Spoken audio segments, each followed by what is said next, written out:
Bonjour Thomas, Bonjour Sarah. vous êtes un conseiller en gestion de patrimoine MIF 2 indépendant. On aura l'occasion d'en reparler et vous présenter également le podcast Investir simple. Pour poser des bases claires, est-ce que vous pouvez nous expliquer en quoi consiste le travail d'un conseiller en gestion de patrimoine et nous expliquer peut-être pourquoi vous vous êtes lancé dans ce métier? Ouais, donc le CGP, donc le gestionnaire de patrimoine, c'est donc quelqu'un qui va accompagner les particuliers ou éventuellement personnes morales dans la gestion de leur patrimoine sous trois aspects, donc les placements financiers, donc les investissements, mais aussi les aspects juridiques et fiscaux. Et voilà, moi la raison pour laquelle je me suis lancé, alors moi initialement je suis pas forcément dans le milieu financier, enfin du moins en termes de formation et d'études, j'étais à la base ingénieur pendant une dizaine d'années dans le salariat dans des grands groupes. Et voilà, j'ai été pris de passion pour l'investissement et la finance il y a une petite dizaine d'années avec, voilà, au commencement par l'IMO, la bourse, la crypto. Et bah, j'ai commencé à créer du contenu là-dessus et voilà, j'ai passé mes habilitations du coup pour pouvoir conseiller. D'accord, c'est super. Et donc, vous êtes ce qu'on appelle un CGP MIF 2. Il s'agit d'une réglementation européenne normalement. Elle impose une Exact. rémunération transparente parce que vous ne pouvez pas être rétrocédé par un émetteur, c'est-à-dire qu'il ne veut pas vous donner de commissions et donc vous êtes rémunéré uniquement avec des honoraires de la part de vos clients. Et donc cette réglementation, elle permet qu'il n'y ait pas de conflit d'intérêts au final. Ça permet, selon moi, de pouvoir être vraiment aligné en fait avec l'intérêt du client. Parce que comme vous l'avez bien dit, en fait, ceux qui ne sont pas indépendants au sens de la MIF 2 sont rémunérés en majorité en rétrocession. Alors, ils peuvent mixer la rétrocession et l'honoraire, mais la majeure partie des CGP traditionnels choisissent le côté rétrocession. Alors, à peu près 95%, on va dire, des CGP qui font ça. Et, et voilà. Et quand on choisit d'être indépendant au sens de la MIF 2, en fait, on s'oblige à être rémunéré que en honoraire. Et si on touche des rétrocessions, on est dans l'obligation de les reverser au client. Donc, alors, je corrige juste un truc que vous avez dit. Vous avez parlé de transparence des frais. Dans tous les cas, hein, qu'une personne soit indépendante ou non indépendante, elle est dans l'obligation d'être transparente sur les frais. Ça, c'est c'est pareil pour tout le monde. On est obligé de communiquer en fait sur les frais en fait dans ce qu'on appelle le DER, le document d'entrée en relation. Mais voilà, ce qui fait la différence entre l'indépendant MIF 2 et le non indépendant MIF 2, c'est vraiment ça. C'est qu'on n'a pas le droit de toucher de rétrocession. Et si on en touche, on est obligé de les reverser au client. D'accord. Et puisque vous êtes indépendant, vous pouvez proposer peut-être un plus large choix de produits à vos clients.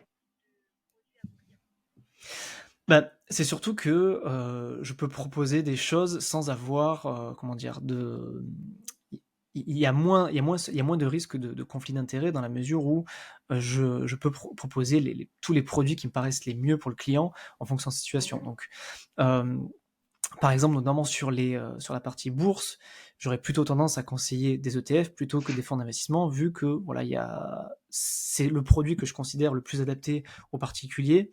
Donc, j'aurais sur ça, on va dire que j'ai plutôt tendance à orienter vers des ETF plutôt que des fonds actifs.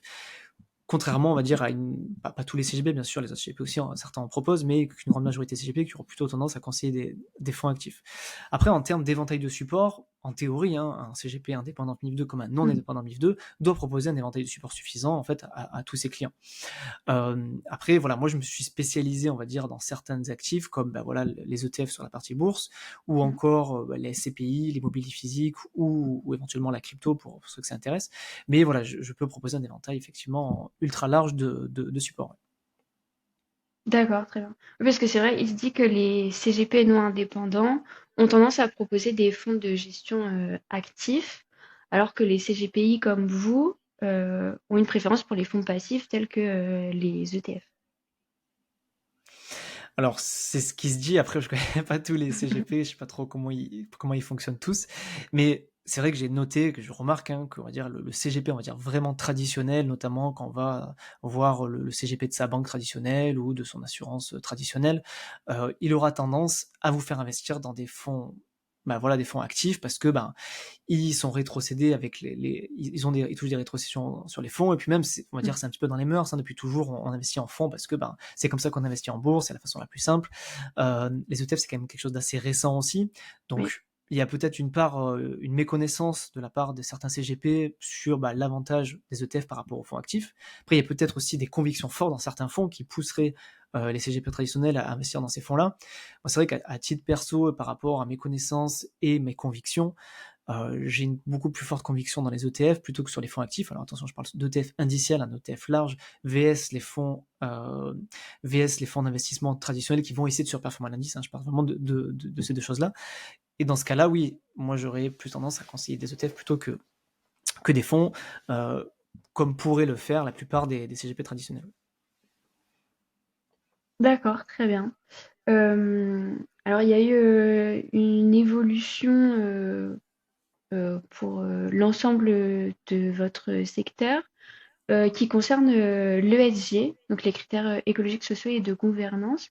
Est-ce que vous pouvez un peu nous en parler, s'il vous plaît? Ouais, alors pour le coup, ça concerne absolument tous les CGP, quel que soit leur statut, d'indépendant ou non. C'est une réglementation qui est entrée en vigueur en début 2023 et qui oblige en fait, lors du recueil d'informations clients, à demander quelles sont sa sensibilité extra-financière, donc ESG, donc environnement, social et gouvernance, pour qu'on puisse le prendre en compte dans le conseil. C'est-à-dire que si une personne aura une sensibilité importante dans l'ESG, on sera dans l'obligation dans le conseil d'intégrer soit des fonds actifs qui ont une bonne note ESG ou qui ont des labels comme ISR par exemple, et pareil pour des Mhm. ETF, du moins pour la partie bourse. Et si c'est des SCPI par exemple, ce sera pareil avec un label ISR si la personne a une sensibilité forte pour les notions ESG. Est-ce qu'il y a des choses que vous voulez préciser par rapport à votre métier ou à votre statut qui pour peut-être aider les gens qui cherchent un conseiller vers qui se tourner? Je pense que c'est important de comprendre en fait quels sont les différents types de conseillers qui existent et comment ils sont rémunérés. Je pense que c'est Mm. vraiment super important pour l'épargnant parce que en fonction de la manière dont est rémunéré le conseiller, on peut se retrouver finalement avec une performance qui est grévée en fait par les différents frais qui vont être pris de manière récurrente.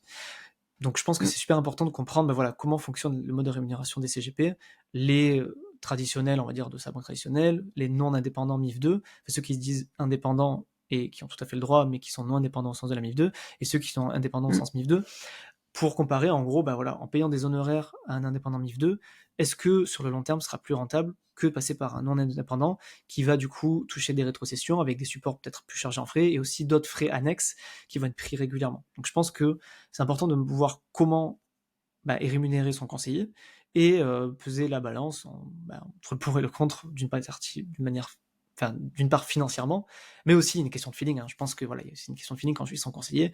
Je pense que ça fait aussi partie du choix du conseiller. Merci Thomas pour toutes ces précisions. Vous pouvez retrouver ce podcast sur notre chaîne YouTube, sur le site internet et sur l'application d'Investali. Sur le site de Point ETF, vous pourrez retrouver également des articles sur beaucoup de sujets qui ont été abordés dans ce podcast. N'hésitez pas à aller les lire et à nous suivre sur les réseaux sociaux. Thomas, est-ce que vous avez quelque chose à ajouter? Non, non, rien de particulier. Merci de m'avoir invité en tout cas, et puis à bientôt. Merci pour votre présence. Au revoir. Au revoir.